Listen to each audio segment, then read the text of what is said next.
in the night sky above a nation's capital, down flashes a shooting megastar on a mission of mercy.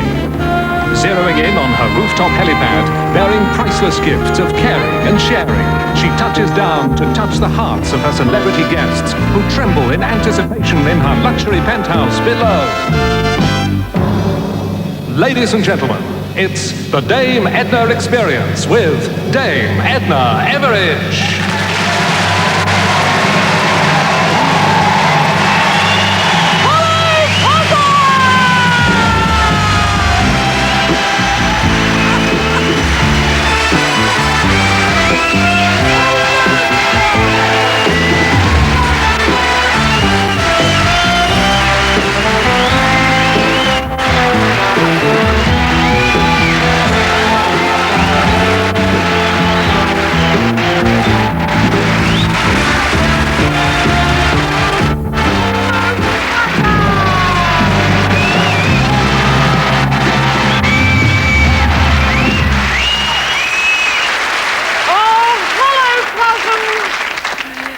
Welcome to a quasi-religious experience, per se, because it is.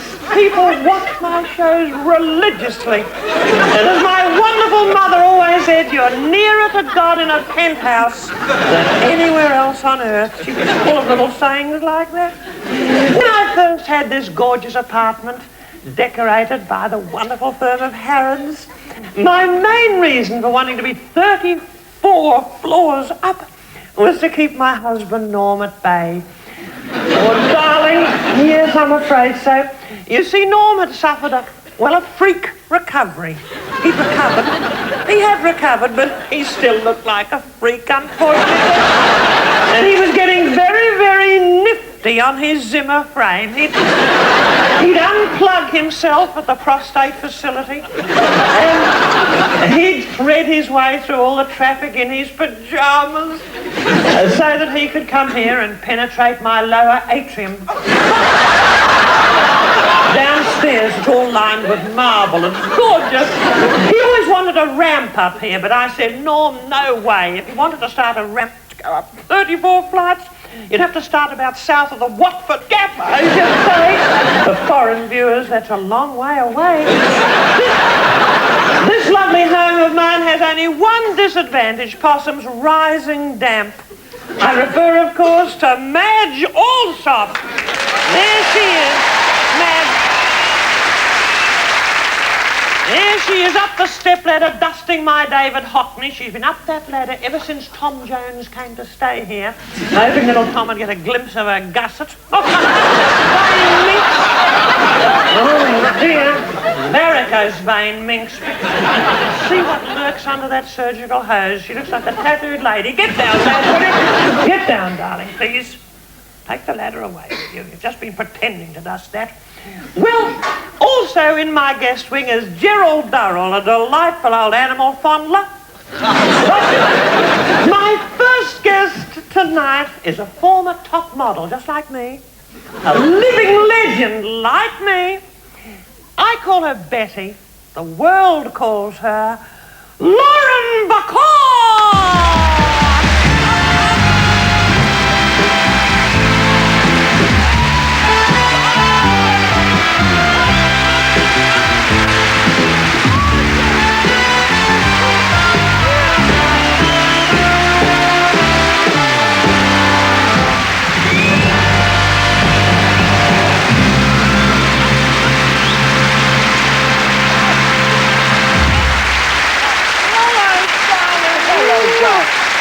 Beautiful. Here we are. Oh, you look wonderful. Make yourself comfortable. Thank you. Oh, my darling, isn't this beautiful? The Madge the badge. Thank you, darling. Just put these little identifications on. There we are, my dearest Betty. Thank you. I wouldn't have known who I was if you hadn't done that. You know, I want to take you back on a little spiritual journey, back to 1944, when you first came to the consciousness of the world. And with that look, that beautiful Bacall look, I don't know whether I can do it. little look you had. I'll try. That was it, wasn't it? Well, almost. Isn't that spooky? No, you have to go a little lower with your chin. Lower? Yes, and then your eyes go up. Oh, you could do it too, can you? Oh, of course, it was your look, wasn't it? How did it originate?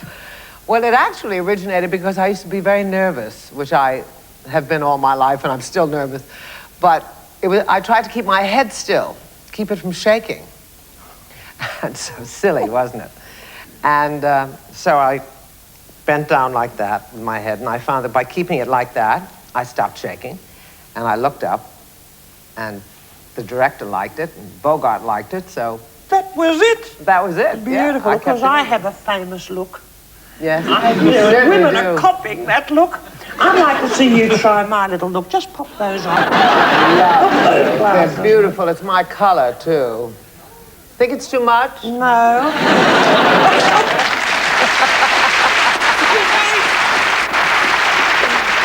Does it look terrific? Beautiful. You're getting applause already with my look. I think my nose is broken. Try to do something. Do something with your mouth now. Do an Edna thing. Good, isn't it? That's spooky, Betty. You were married on a farm, am I right? You are absolutely right. Was it in the farm or in the farmyard? Outside or inside? It was inside. It was in Ohio, on a great farm that was owned by a writer named Louis Bromfield, a very famous American writer, who became quite a famous American farmer. And Bogey and I were married inside the house. Oh, I had a vision of you with all the animals watching. We were photographed outside. Actually, there were 3 boxer dogs in the house when we were married. Were they witnesses, more or less? Of course. One of them gave me away, actually. Oh, God. You're delightful, I adore you. Did you have any bridesmaids? Actually, no. No bridesmaids. No, it was very sad. No, I did. This was Madge. She was my bridesmaid, one of them. She caught my bouquet on the back of the neck. Wiped out an entire nerve centre, I'm afraid. We shouldn't have laughed, should we? He doesn't seem to mind, though. No. Was your mother at the wedding? My mother was at the wedding. Lovely. Did she fully approve? Yes. She finally did. She didn't at the beginning, but finally she did. And she and Bogey became fast friends. Because they were contemporaries, you see. I see. Beautiful mother. I have a wonderful mother, a very strong personality, as I imagine your mother must have been. Yes. My mother, well, she was worried because my husband, Norm, wasn't Jewish. That's what worried my mother. Really? No. And neither was I.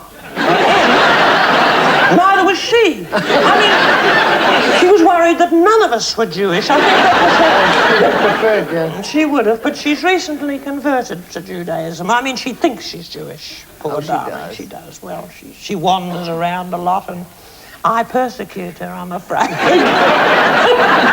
Bless her heart. We're both very self-sufficient, aren't we? Yes, very independent, must be. You're attractive, resourceful, like me, independent, but sometimes I have to tell you this.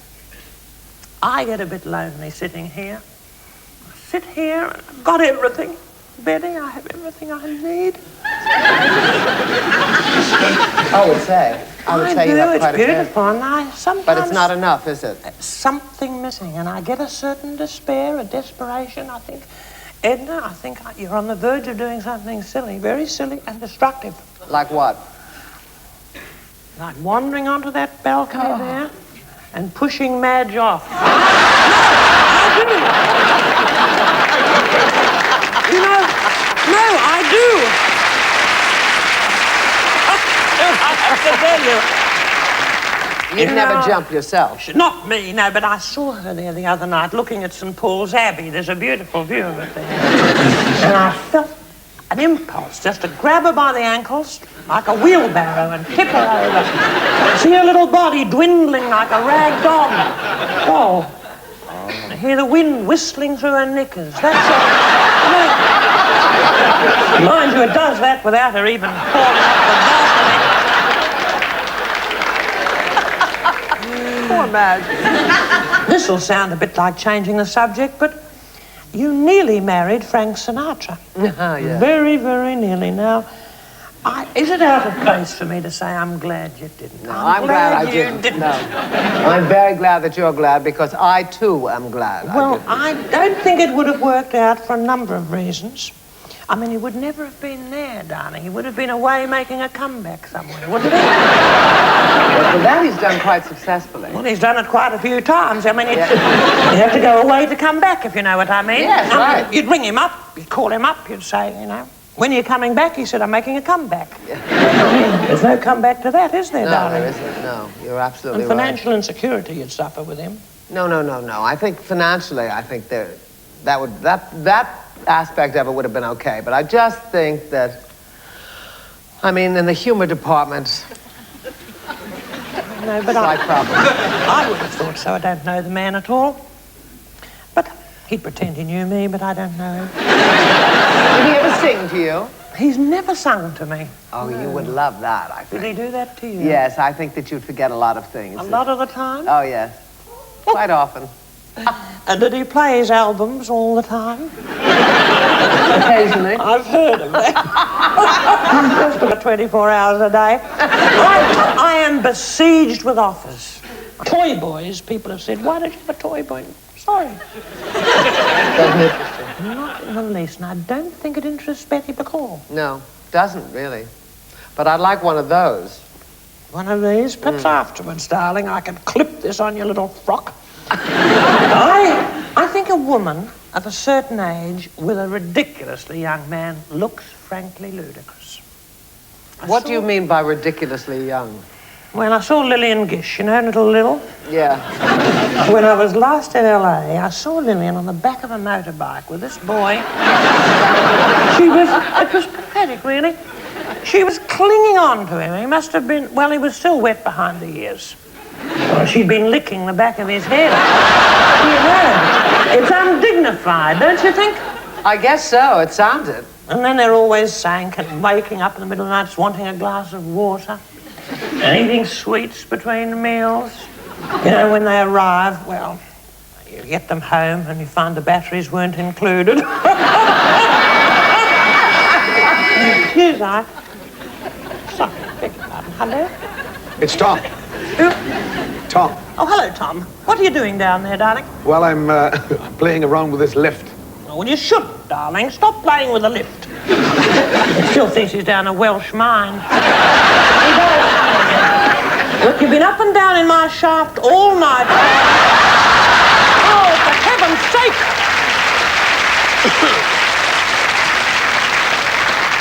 Please, darling, come up. We need you on the show, darling. Stop messing around. The other tenants will be angry. Oh. Ladies and gentlemen, Tom Jones!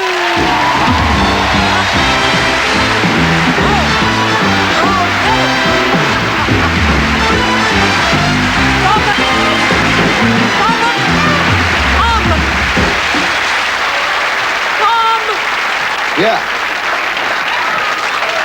Tom Jones! Oh, Tom. I'm sorry, darling. Well, You've done that. You've broken that elevator. We're going to have to do the interview like this, I'm afraid. I hope you've been to the bathroom, that's all right. Tell me, how did you start as a singer?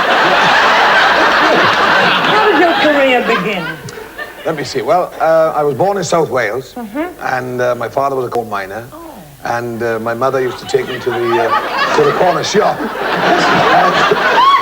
I would get up on this orange box and sing to the people. Lovely, how interesting. In the shop.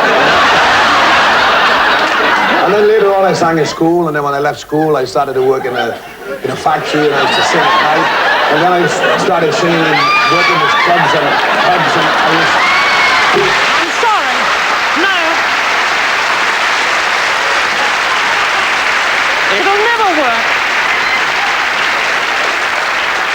It'll never work. I'm going to call the engineer. I'll call the engineer. He'll get that fixed. Remind me to call the engineer, Betty. I must call the engineer.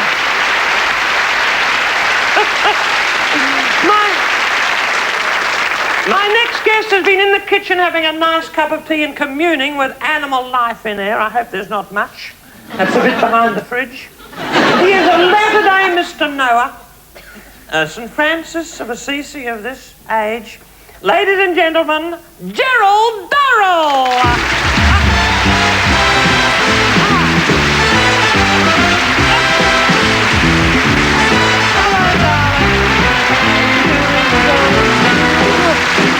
Beautiful. Over here. Oh. There we are. Lauren McCall, Mr. Durrell. I'll take that from you. Awesome.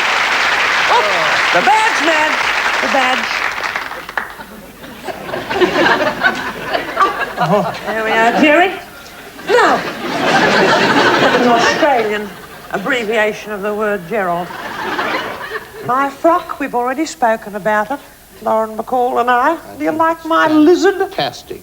Fantastic. It's an Australian lizard, the Lizard of Oz, you might say.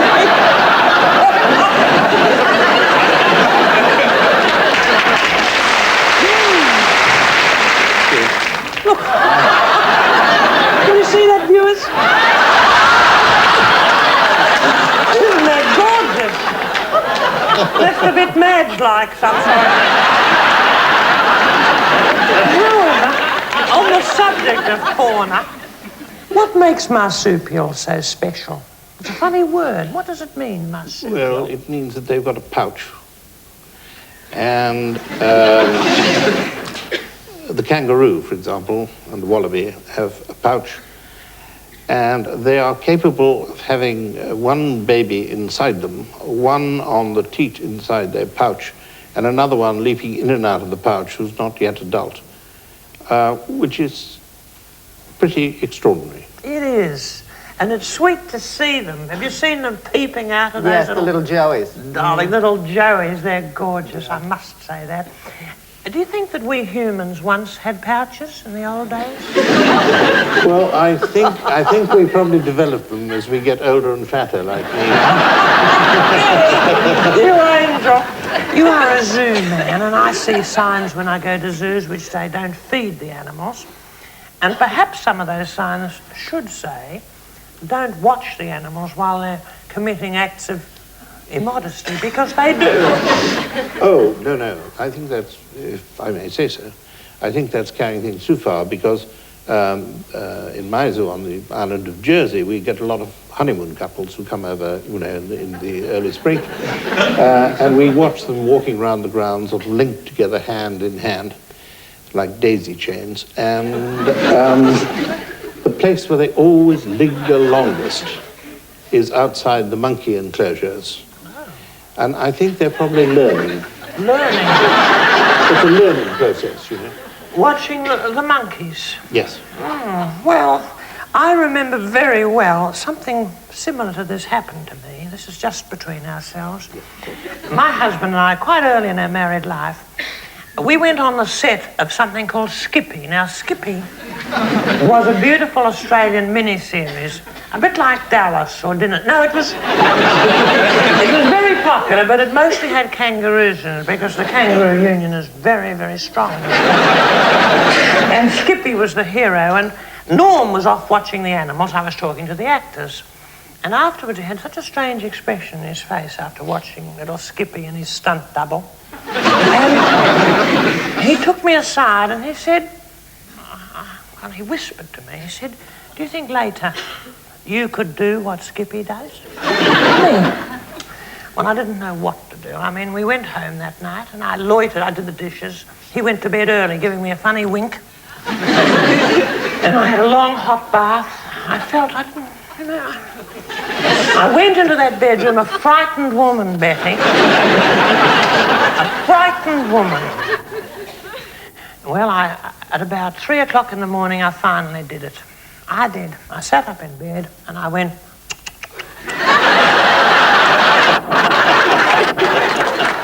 I did. And the next morning, the next morning, he looked at me, questioned me. I said to him, Norm, I did it, you missed it, and I'll never do it again. That's what I said. But I must say that Madge has got a look at the faraway look on her face. Because she's picking up Sky Channel on her teeth. She is. You can. I'm launching my own satellite channel quite soon. Dame Edna, Who is it? you haven't called the engineer yet. Oh, he's still there. You said you'd remind me. The engineer. Sorry. Tom Jones, he's trapped there between floors. Forgot completely. Hello, is that you, Danny? She forgot about it. Danny? Yes, how's the family? Oh, I'm sorry, but it was mercifully quick, I'm glad. Look, darling, yes, life goes on. Yes, your mother well? Look, there is someone trapped in my lift. It's Tom Jones, the crooner. Yes. All right, darling, quick as you can. Bless you, bye. Goodbye, darling. Goodbye. That was Danny. He was the engineer. I must say, Gerald Durrell and Lauren McCall are my guests. You gave me to believe that a spooky gift was exchanged between you and your wife on the occasion of your anniversary. What did you give her, Jezza? Well, I don't think it's spooky at all. I mean, it's just a normal sort of gift that a husband would give a wife. Wait till you hear this, Betty. It was... Well, I mean, it's, perfectly normal. It was 4 tarantulas. I don't know. You're a mysterious figure. But they are sweet. I suppose they're nice if you're not terrified of them. Was the poison removed? Can they bite you? Oh, well, the ones I gave her, yes, they were poisonous. Oh. Did you have something in mind when you gave... What else would you give your wife except poisoned tarantulas? You know, there's an old saying, say it with spiders, I believe. My brother perished from snake bite. It was awful. I had a younger brother, Laurie, and he died of snake bite, I'm afraid. I remember him coming into the kitchen. I can still remember this, Betty. Came into our kitchen, said he'd been bitten by a 6-foot tiger snake. And my mother got on her knees on the linoleum and tried to suck out the poison. But an hour later, he passed away. She'd been sucking the wrong leg. She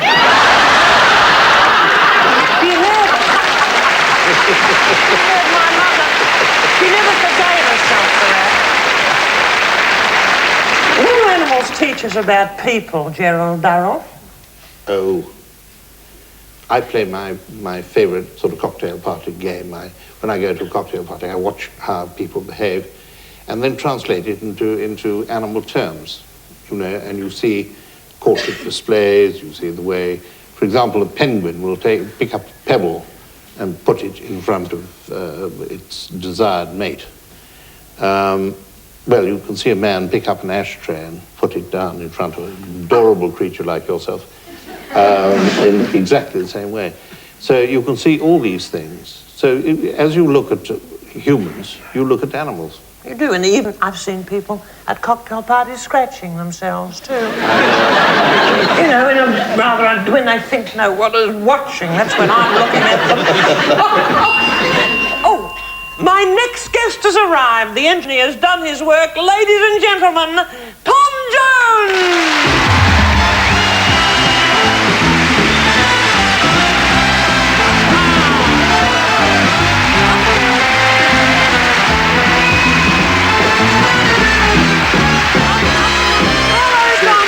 Everything all right? Oh, beautiful. Lovely. All right. Here you are, Tom. Well, oh, beautiful. Well, now you're liberated. Yes. What are you going to do for us? Well, I've got a new single recording out. Why not sing that for us? Okay. Won't that be exciting? Tom Jones!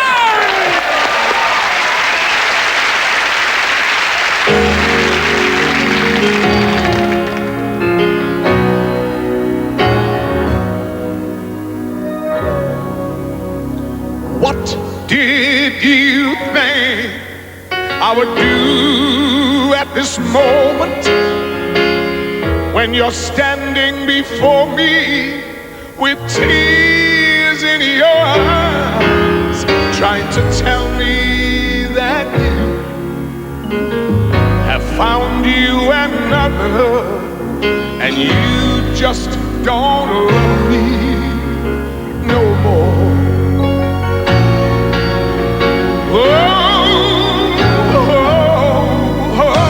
What did you think I would say at this moment when I'm faced with the knowledge that you just don't love me?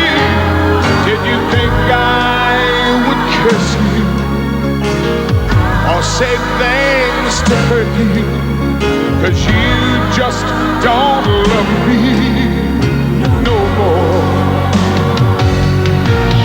Did you think I could hate you or raise my hands to you? Oh, come on, you know me too well. How could I hate you when, darling, I love you, and you know I'd never hurt you. Ooh, what do you think I would give at this moment? If you'd stay, I'd subtract 20 years from my life.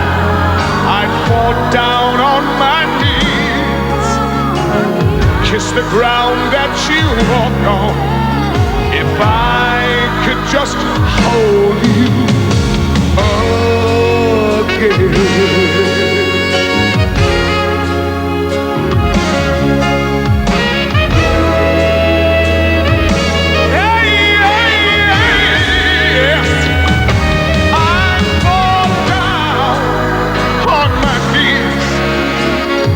The ground that you walk on, if I could just hold you, if I could just hold you again.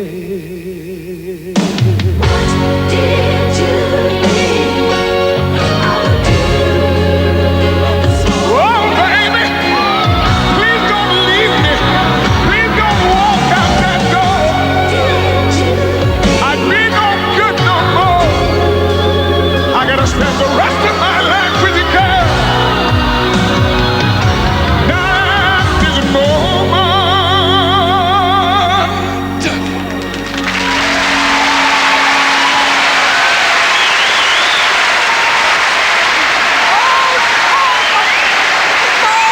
think I would do?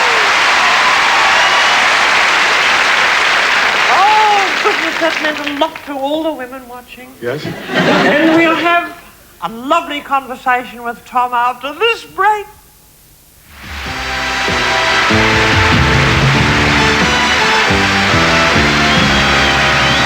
So different, so fresh. The Badge Man. Oh, thank you. All right. Thank you. Beautiful. Yes, I see. I can feel your vibes, Tom Jones. Betty, did you feel just a little tremor there? Oh, definitely. I could see you feeling it, Possum. Tom has an effect on all women. You see, Gerald, I'm a scientist in my own way. I'm a social anthropologist. And this interview with you, Tom, is objective.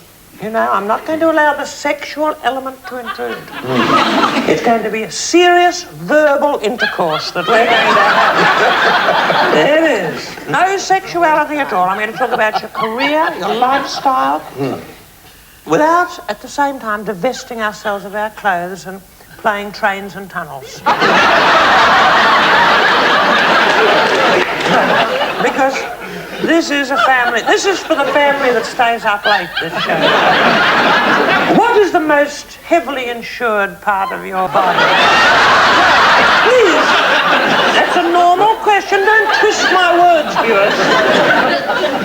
Well, what do you think it would be?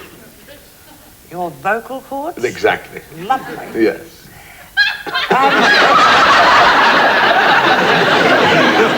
Please, women throw their underwear at you. That's a very famous Tom Jones phenomenon. It's in the history books. How did that start, Tom? Well, I was singing at the Copacabana in New York in '68, and the ladies were handing me table napkins because it was a supper club. Yes. And this one woman wanted to be different. You know, and I was wiping my brow with the table napkins and handing them back. And then this one woman thought she'd, you know, go a step further, or many steps further, and took her underwear off. She just lifted up her dress and, you know, and took and said, "Here." So I wiped my brow and I said, you know, "But you don't catch cold." It's, After that, Tom, there was an avalanche, wasn't there, of underwear? There was... You were sort of inundated. There was a kind of Niagara of knickers that enveloped you. Do you ever recycle them? I mean, you could start a stall, couldn't you? In Petticoat Lane, I suppose. I mean, people could come and buy their smalls back from you, couldn't they? Yeah. Or do you give them to third world countries? well, Like Nicaragua,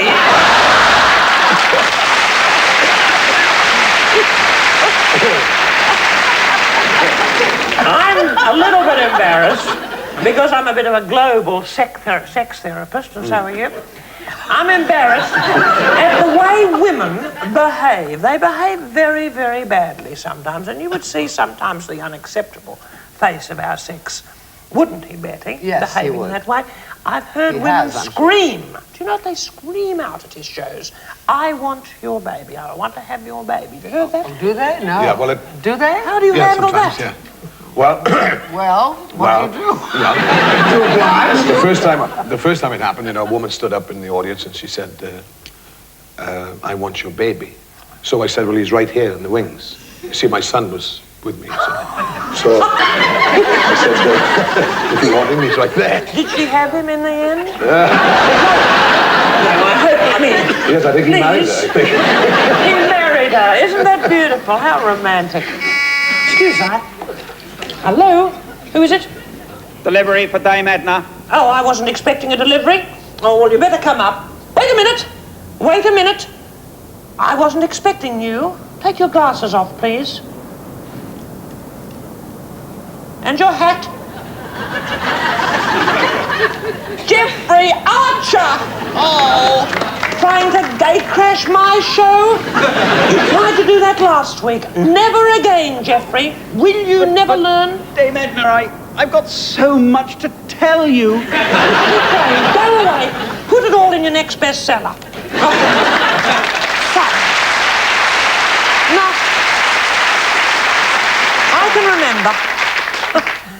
Tom, I can remember your very first big hit. What person watching or in the world doesn't remember that? And I have a confession to make to you. I went to a concert expecting... Well, I thought it was an Engelbert Humperdinck concert, I'm afraid.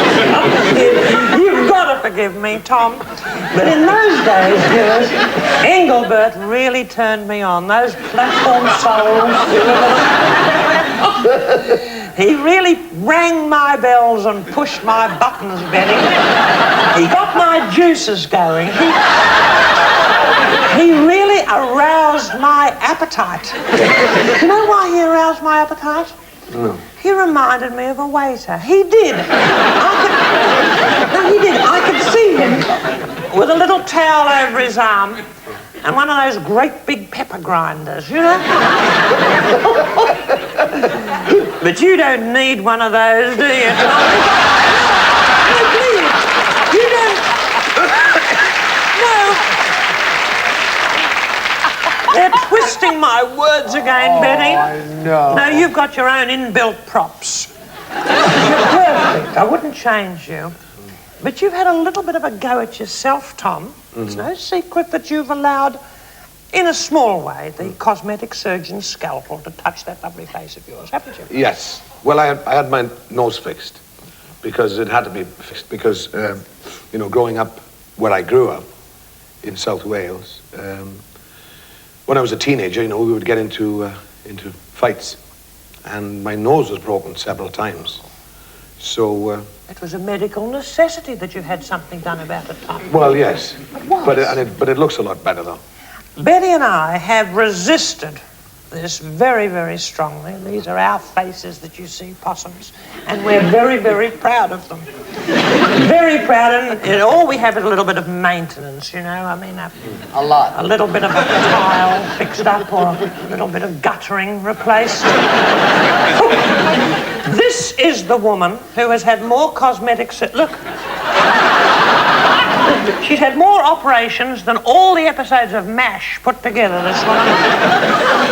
But you know, I feel sorry for her. You know, that's not her face, Betty. That is not Madge's face.